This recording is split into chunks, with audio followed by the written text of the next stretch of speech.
Terima kasih siapa yang suruh rekod ni. Ustaz pun dah lupa.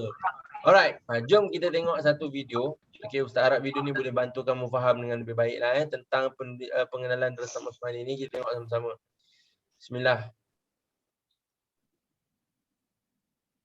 Al-Quran pertama kali dibukukan adalah pada zaman Khalifah Abu Bakar As-Siddiq. Pada tahun 11 Hijrah telah berlakunya satu peperangan yang dinamai Peperangan Yamamah. Peperangan itu menentang Nabi palsu dan golongan yang murtad yang enggan membayar zakat. Peperangan itu telah menyebabkan ramai penghafal Al-Quran yang syahid, dikatakan seramai 70 orang. Hal ini menjadi kegusaran kepada Saidina Umar Al-Khattab, lantas pergi bertemu Abu Bakar As-Siddiq dan memberi satu cadangan untuk membukukan Al-Quran dalam satu naskah. Saidina Abu Bakar menghantar utusan untuk memanggil Zaid bin Sabit selaku sahabat yang pakar dalam bidang Al-Quran untuk mengapalai misi ini. Lalu dikumpullah semua tulisan yang ada pada pelepah-pelepah tamar, kulit-kulit haiwan, tulang-tulang unta dan juga hafalan para sahabat.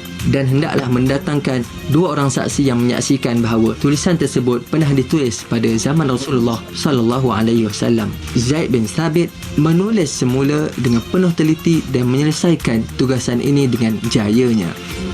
Lalu diserahkan mushaf ini kepada Saidina Abu Bakar As-Siddiq. Selepas kewafatan Abu Bakar As-Siddiq, mushaf ini bertukar tangan kepada Saidina Umar Al-Khattab selaku khalifah yang kedua. Selepas kewafatan Umar Al-Khattab, mushaf ini dijaga oleh anaknya iaitu Hafsah. Kemudian sewaktu khalifah yang ketiga iaitu Khalifah Uthman bin Affan, telah berlakunya satu ekspedisi pembukaan wilayah Armenia dan juga Azerbaijan. Bertemulah Muslim daripada Syam dan juga dari Iraq dan juga daripada negara-negara lain.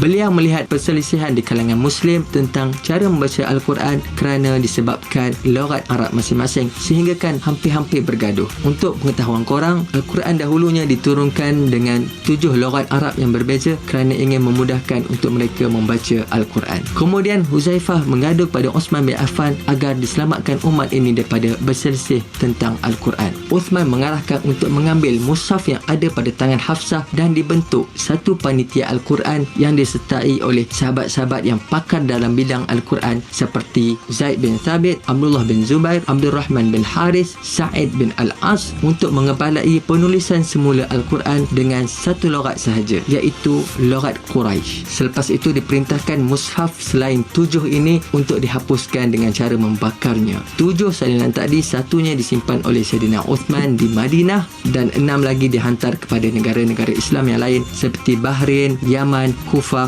Basrah, Syam dan Mekah. Mushaf yang disimpan di Madinah itu dikenali sebagai Mushaf Imam ataupun Mushaf Uthmani. Cerita panjang-panjang ni harapnya bertambah semangatlah untuk membaca Al-Quran sehingga mati. Bukan dalam bulan Ramadan je tau. Okey, faham tak cerita tadi tu? Ke tak faham langsung? Faham juga lah. Faham lah kan? Okey. Faham bukan, nak cakap tak faham bukan tak faham. Nak cakap faham bukan yang faham sangat. Dia sederhana faham. Faham. Okay. Kali ni kita tengok semula dan Ustaz akan terangkan semula pada kamu lah. Kita tengok semula dan kemudian Ustaz akan stop dan terangkan bagi kamu betul-betul faham. Okey, sebab tajuk ni dia sejarah, dia macam sirah. Jadi kamu perlu ingat, kamu perlu banyak, kamu kena faham perjalanan dia, kena faham kronologi. Kita panggil perjalanan lah daripada zaman mana ke zaman mana. Okey, kita tengok balik. Bismillah. Al-Quran pertama kali dibukukan adalah pada zaman Khalifah Abu Bakar As-Siddiq. Okey, dia kata Al-Quran pertama kali dibukukan adalah pada zaman Khalifah Abu Bakar As-Siddiq. Jadi macam Ustaz kata tadi, tapi dalam buku ataupun dalam pembukuan Khalifah Abu Bakar As-Siddiq tu, pelbagai jenis logat. Ingat tadi ada 7 logat kan yang ada dalam logat Arab. Pelbagai jenis logat yang ada. Maksudnya semua orang Arab membacanya mengikut logat masing-masing. So dalam mushaf Abu Bakar As-Siddiq tu bercampur 7 logat tadi tu. Faham tak? Faham Boleh faham? Okey, kita teruskan dulu. Sekejap, yang lain faham tak ni? Faham dan juga sikit-sikit tak faham Okey, sangat. kamu fahamkan je dulu. Abu Bakar ni pertama, Al-Quran ni pertama kali dibukukan. Dijadikan buku macam ni. Macam Al-Quran kita ni kan. Macam ni kan, Al-Quran kita contoh. Pertama kali dibukukan, dijadikan buku ni, dikumpulkan semua adalah pada zaman Saidina Abu Bakar. Maksudnya selepas Nabi wafat baru ada buku Al-Quran tu. Masa zaman Nabi tak ada buku. Al-Quran ni belum jadi buku lagi.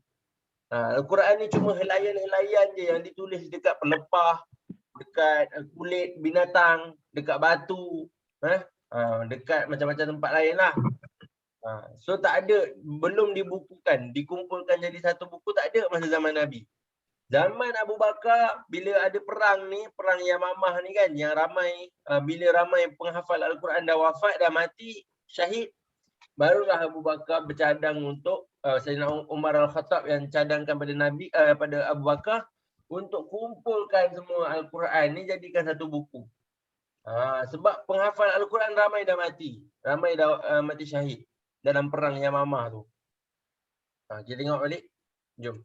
Tahun 11 Hijrah telah berlakunya satu peperangan yang dinamai Peperangan Yamamah. Peperangan itu menentang Nabi palsu dan golongan yang murtad yang enggan membayar zakat. Peperangan itu telah menyebabkan ramai penghafal Al-Quran yang syahid, dikatakan seramai 70 orang. Hal ini menjadi kegusaran kepada Saidina Umar Al-Khattab, lantas pergi bertemu Abu Bakar As-Siddiq dan memberi satu cadangan untuk membukukan Al-Quran dalam satu naskah. Saidina Abu Bakar menghantar utusan untuk memanggil Zaid bin Sabit selaku sahabat yang pakar dalam bidang Al-Quran untuk mengepalai misi ini. Lalu Okey, siapa sahabat yang mengetuai misi mengumpulkan Al-Quran ni siapa?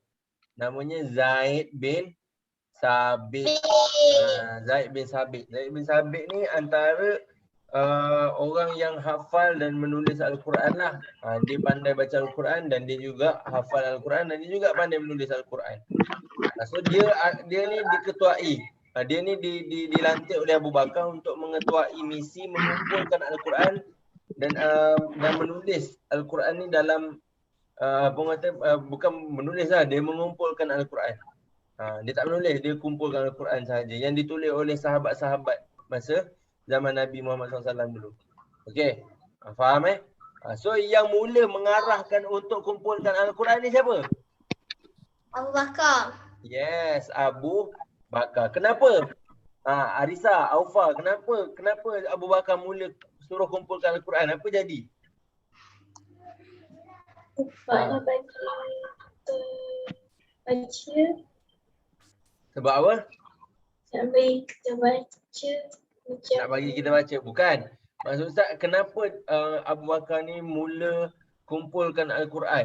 Mula nak jadikan Al-Quran ni jadi satu mushaf. Kenapa? Mushaf tu apa? Buku-buku. Buku macam ni lah. Ni kira mushaf lah. Mushaf tu Sebab buku yang ada kulit. Sebab dia orang Kristian ataupun dia nak bagi murid-murid belajar. Okey. Boleh lah tapi bukan itu tepatnya. Tepatnya sebab tadi tu yang dalam video tadi tu dia kata ada peperangan. Ada peperangan. Nama perangnya Perang Yamamah. Perang Yamamah tu membuatkan ramai orang yang hafal Al-Quran ni mati syahid. Jadi bila yang ramai hafal Al-Quran ni mati syahid, jadi Abu Bakar risau nanti tak ada siapa ingat Al-Quran lah walaupun Allah janji Allah akan pelihara, tapi kena buat sesuatu supaya umat Islam ni supaya Al-Quran ni kekal ada.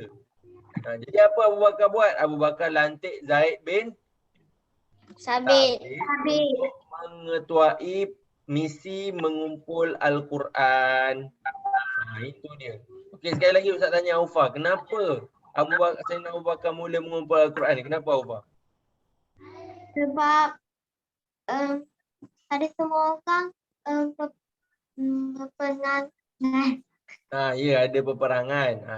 Berapa orang yang mati? Siapa yang mati dalam peperangan tu? Orang yang hafal. Al-Quran. Yang mati dalam peperangan tu orang yang hafal Al-Quran ramai.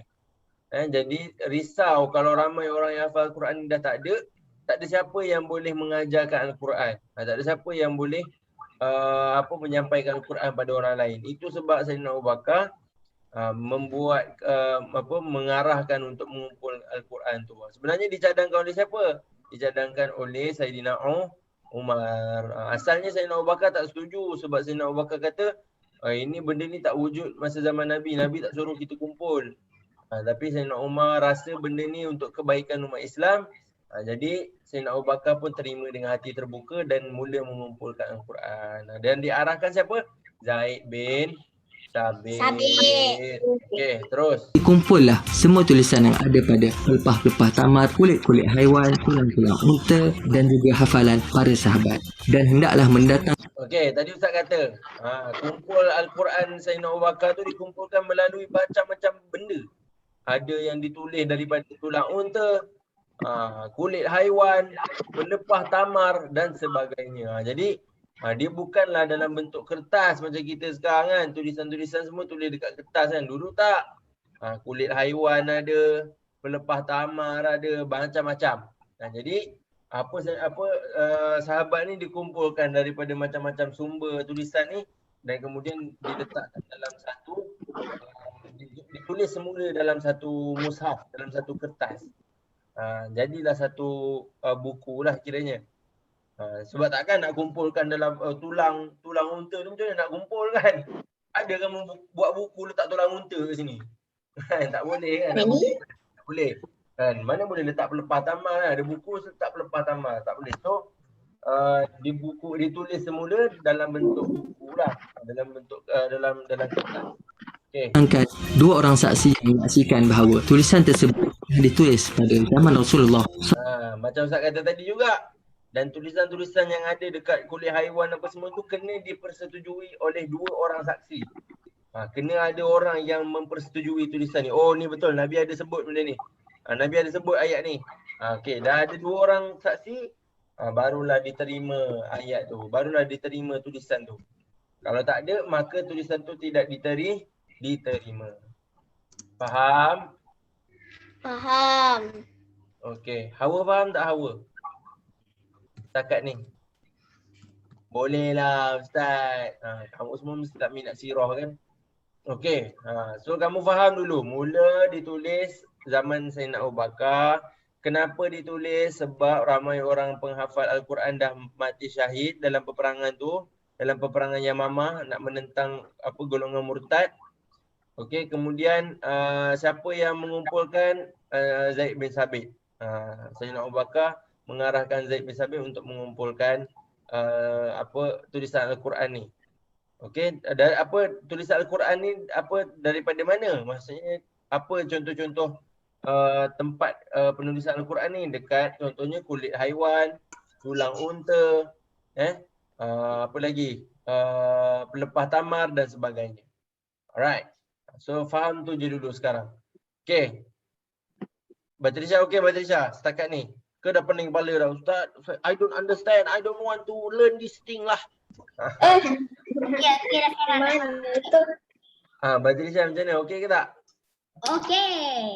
Okey. Amira Balkis okey tak? Amira Balkis ke tak faham?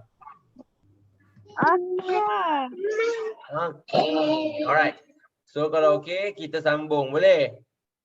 Boleh. Ustaz bos. Okey. Terus. Sallallahu alaihi wasallam. Zaid bin Sabit menulis semula dengan penuh teliti dan menyelesaikan tugasan ini dengan jayanya. Lalu diserahkan mushaf ini kepada Sayyidina Abu Bakar As-Siddiq. Selepas kewafatan Okey, so lepas Zaid bin Sabit tu dia dah tulis, dia dah jadikan satu buku, kemudian dia bagi mushaf tu. Bagi kitab Al-Quran yang ditulis tu pada siapa? Siapa khalifah masa tu? Sayyidina Abu Bakar kot. Ya, dia bagi pada Sayyidina Abu Bakar. So Abu Bakar simpan. Dia dah tulis dah kan, dah jadi satu mushaf. Dia simpan. Tapi ingat, mushaf yang Abu Bakar pegang tu pelbagai, dalamnya ada pelbagai bentuk logat bahasa Arab. Dia bukan selaras, dia tak satu. Dia bukan satu logat sahaja, dia ada banyak logat. Jadi bila sahabat-sahabat baca, berlaku perselisihan lah kan. Maksudnya ada lain-lain. Yang ni baca lain, yang ni baca lain, faham tak? Okey. So nanti sekejap kita sambung. Wafatan Abu Bakar As-Siddiq, mushaf ini bertukar tangan kepada Sayyidina Umar Al-Khattab selaku khalifah yang kedua. Selepas wafatan Umar Al-Khattab, mushaf ini dijaga oleh anaknya iaitu Hafsah. Kemudian sewaktu So ini adalah peringkat. Maksudnya mushaf yang ditulis oleh Zaid bin Sabit tu, mula-mula Sayyidina Abu Bakar pegang, kemudian bila Sayyidina Abu Bakar wafat, siapa pegang? Sayyidina Sayyidina Abu Bakar. Khattab. siapa ni? Sayyidina Umar. Sayyidina Umar. Khalifah lepas Sayyidina Abu Bakar kan Sayyidina Umar. Sayyidina Umar pegang. Okey, lepas Sayyidina Umar wafat, dia bagi pada siapa? Anak dia Hafsah. Anak dia Hafsah. So Hafsah pegang Al-Quran tu. Al-Quran, mushaf yang ditulis oleh Zaid bin Sabit yang dibagi pada Sayyidina Abu Bakar tu kan. Anak dia pegang last sekali. Hafsah, anak Umar ni. Alright, tengok. khalifah yang ketiga iaitu Khalifah Uthman bin Affan, telah berlakunya satu ekspedisi pembukaan wilayah Armenia dan juga Azerbaijan. Okey, so masa zaman Sayyidina Osman berlaku ekspedisi untuk membuka kota-kota Islam lah. So Islam ni makin luas. Dah ramai orang masuk Islam. Okey. Kejap Okay, so bila ramai orang masuk Islam, so bila ramai orang masuk Islam, susah kalau banyak jenis bacaan ada. Maksudnya orang yang asing, orang yang Saya nak pergi tandas. baca Al-Quran susah. Pergi tandas, nak pergi tandas pergi. Orang yang bukan Islam nak baca Al-Quran susah. Orang yang bukan Arab nak baca Al-Quran ni susah sebab banyak jenis logat. Faham tak? So berlaku pergaduhan lah, bukan pergaduhan, perselisihan. Dia macam, ni baca macam ni ke? Ni baca macam ni ke? Ni bukan baca macam ni ke? Salah lah, bukan macam ni sepatutnya. Faham tak? Berlaku perselisihan, bukan bergaduh, bukan bertumbuk. Perselisihan faham. Faham So bila berlaku perselisihan faham, bila orang bukan Arab ada perselisihan faham nak baca Al-Quran macam mana, itulah dia, mulalah Huzaifah, nanti kita tengok, sambung.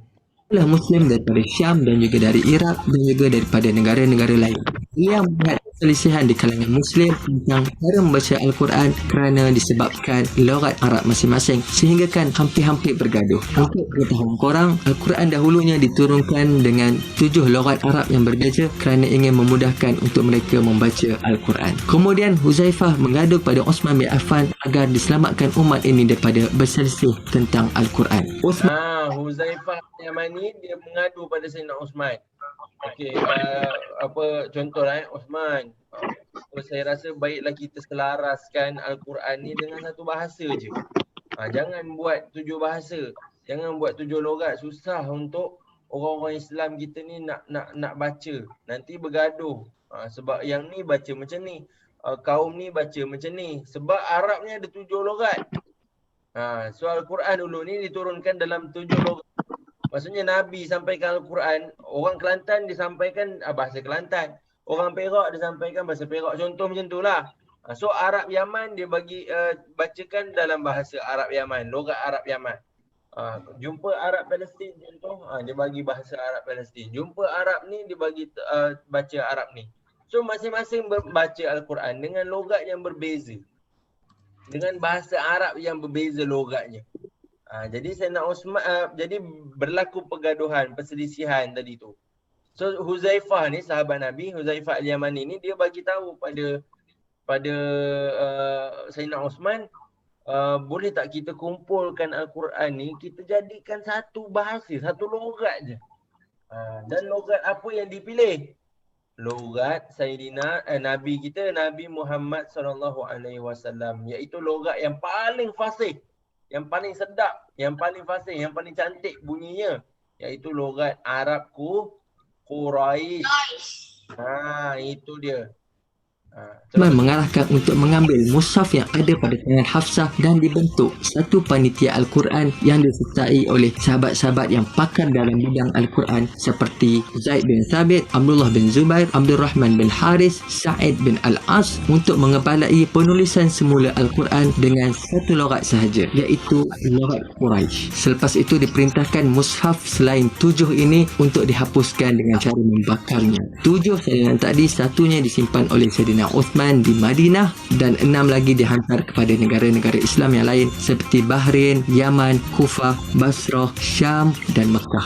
Mushaf yang disimpan di Madinah itu dikenali sebagai Mushaf Imam ataupun Mushaf Uthmani. Cerita panjang-panjang ni harapnya Uthman di logat. Okey. So bila dah tulis semula dalam satu logat, so semua satu Al-Quran yang dalam satu logat tu barulah satu disimpan dekat Uskan dengan cara membakarnya. 7 salinan tadi, satunya disimpan oleh Saidina Uthman di satu disimpan oleh Saidina Uthman di Madinah. Selain tu, yang sebelum tu Al-Quran sebelum tu kan, yang ada banyak logat tu kan, yang itu dibuang dan dibakar. Tinggallah yang Saidina Uthman punya tulisan ni sahaja. Supaya nak selaraskan, tak nak ada berlaku perselisihan. Tak nak ada yang pening baca Al-Quran. Faham tak? So nama Al-Quran yang ditulis masa zaman Saidina Uthman ni apa namanya? Namanya Resam Uthmani. Resam Uthmani yang kita belajar lah ni. Yang dalam muka surat berapa ni? Muka surat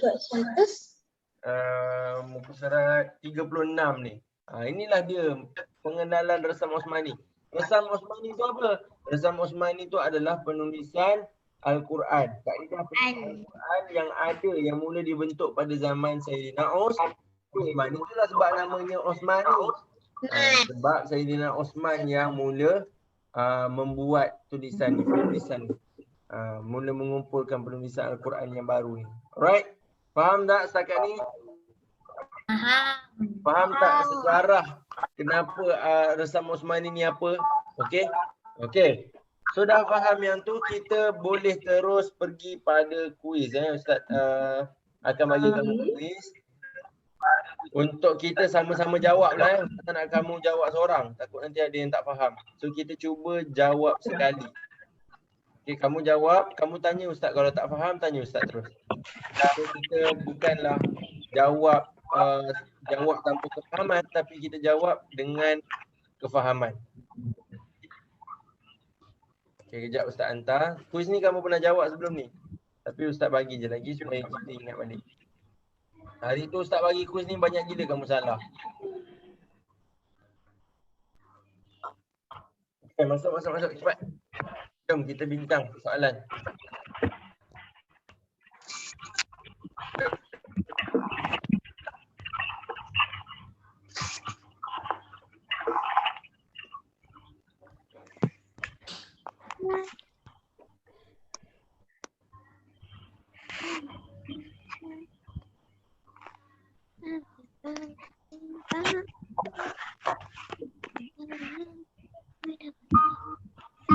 Okay, Ustaz mulakan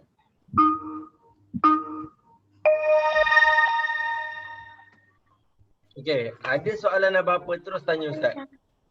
Aku jawab, tak tahu tanya Ustaz terus.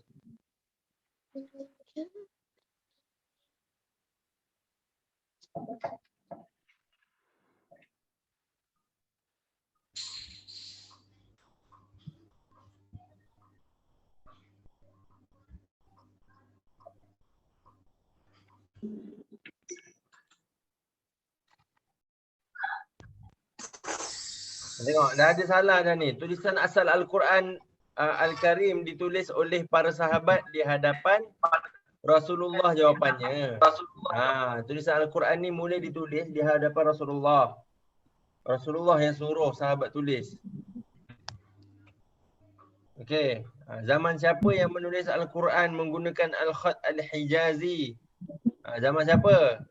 Khat Al-Hijazi. Tengok balik muka surat. Ni muka surat 37 bawah tu. Khalifah Uthman bin Affan. Khat Al-Hijazi. Jawapannya Osman Affan. zaman Osman bin Affan. Siapa yang salah ni? Dua orang salah. Okey, kemudian zaman siapa yang menulis Al-Quran menggunakan Al-Khat Al-Ambari Al-Hayri? Al-Hayri. Itu zaman Sayyidina Muhammad, zaman Nabi Muhammad SAW. Dua orang salah dah tu. Siapakah yang menguasai aktiviti penulisan Al-Quran? Siapakah yang mengawasi, mengawasi aktiviti penulisan Al-Quran? Okey, Nabi Muhammad ada, Osman bin Affan pun ada. Muka surat, itu jawapannya muka surat ni. Muka surat 37 juga. Di bawah pengawasan Nabi Muhammad dengan Khalifah Osman bin Affan.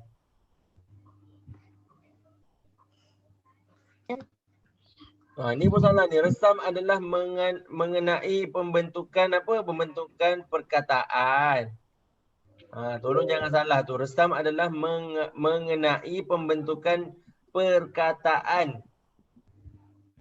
Pembentukan perkataan. Berbeza dengan khat.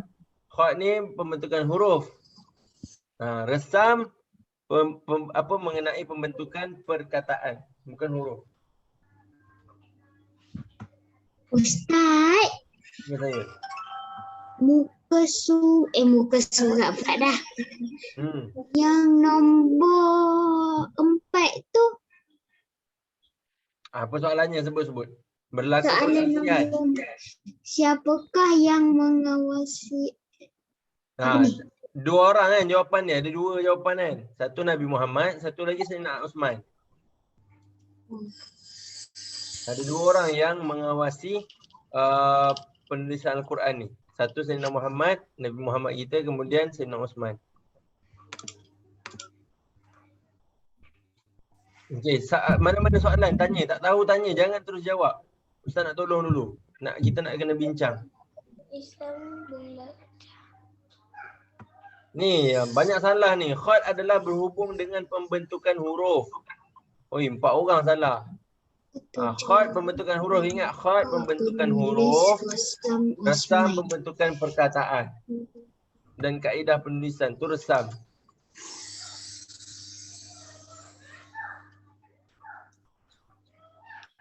Apakah tujuan langkah penulisan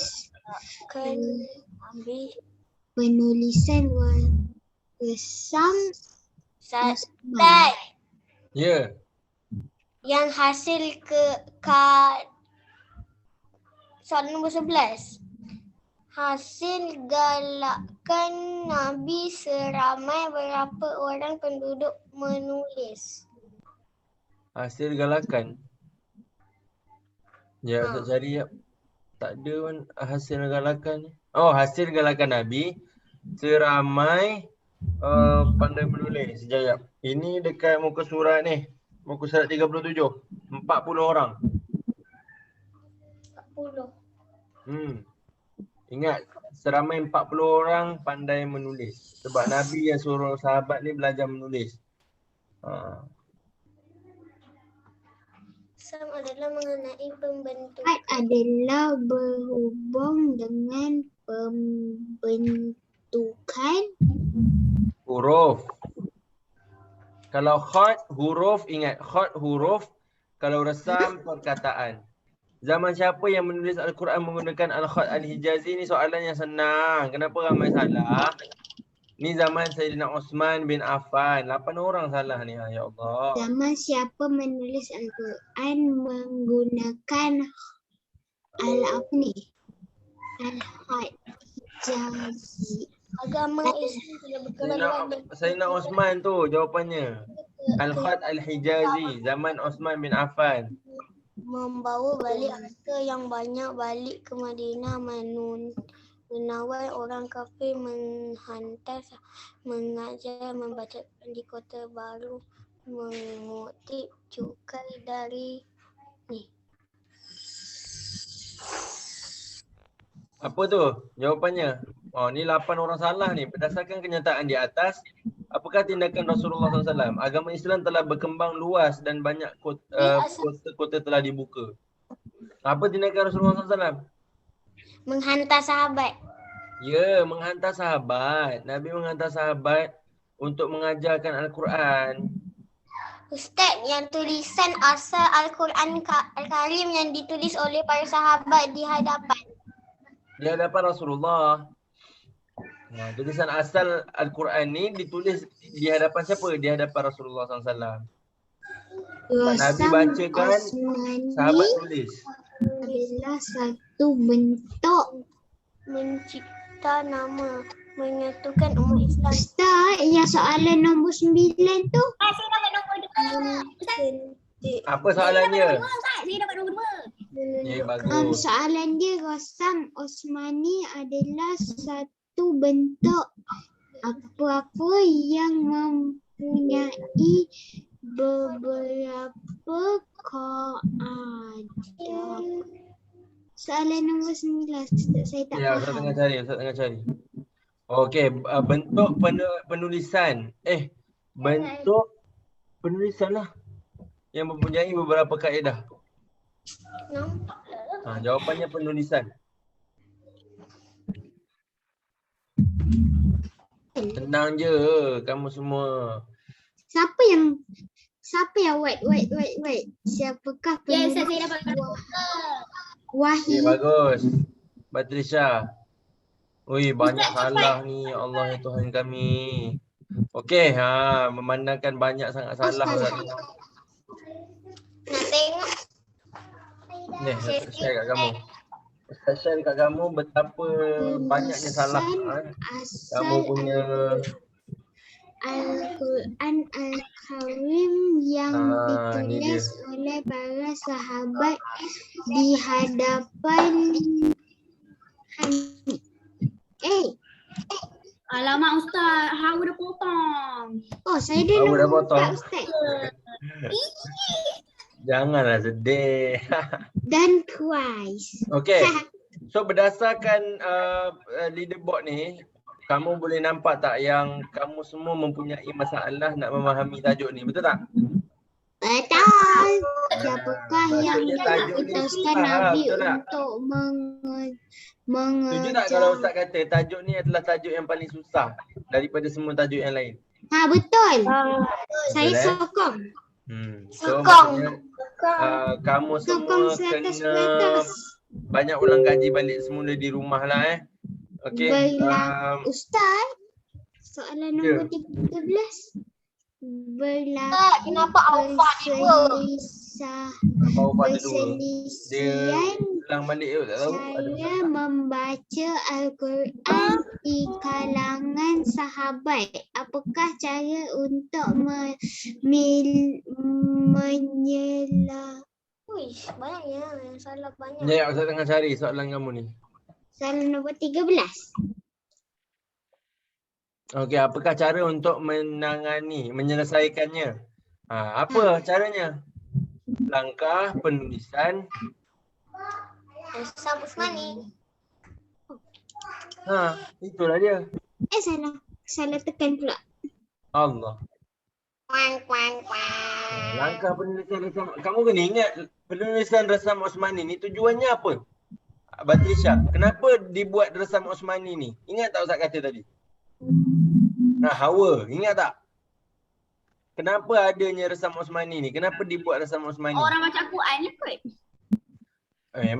Memanglah orang baca Al-Quran. Zaman siapa yang menulis Al-Quran menggunakan hal